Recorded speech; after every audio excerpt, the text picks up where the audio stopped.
নমস্কাৰ ছাৰ বাইদেউসকল।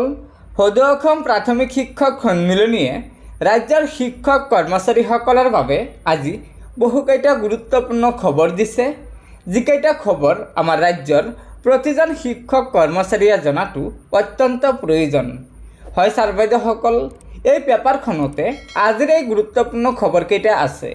প্ৰথমতে চাব, চানমাৰীস্থিত শিক্ষক সন্মিলনীৰ স্থায়ী কাৰ্যালয়ত 8 ছেপ্টেম্বৰ তাৰিখে অসম ৰাজ্যিক প্ৰাথমিক শিক্ষক সন্মিলনীৰ কৰ্ম পৰিষদৰ সভা অনুষ্ঠিত হয়।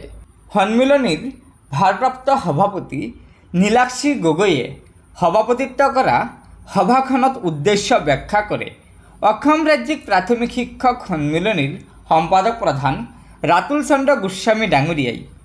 ইয়াৰ পিছতে প্ৰাদেশিকৰণ আইনৰ অধীনত প্ৰধান শিক্ষকৰ পদ সৃষ্টি কৰা, সকলো ধৰণৰ টিউটৰকে শিক্ষকৰ মৰ্যাদা দিয়া, সদ্য নিয়োগপ্ৰাপ্ত শিক্ষক কৰ্মচাৰীসকলৰ নিযুক্তি পত্ৰৰ পৰা এবছৰলৈকে ইনক্ৰিমেণ্ট নাপাবলগীয়া বাক্যটো উঠাই লোৱা ইত্যাদি 17টা দাবীৰে দাবীচনত পাঠ কৰে সম্পাদক প্ৰধান ৰাতুল চন্দ্ৰ গোস্বামী ডাঙৰীয়াই।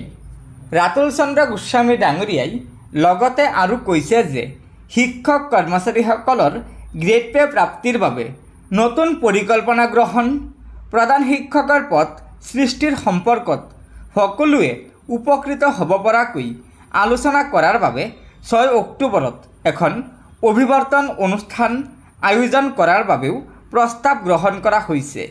হয় ছাৰ বাইদেউসকল, ৰাজ্যৰ শিক্ষক কৰ্মচাৰীসকলৰ স্বাৰ্থত সদৌ অসম প্ৰাথমিক শিক্ষক সন্মিলনীয়ে যোৱা 8 ছেপ্টেম্বৰৰ সভাখনত এইকেইটাই গুৰুত্বপূৰ্ণ সিদ্ধান্ত গ্ৰহণ কৰে।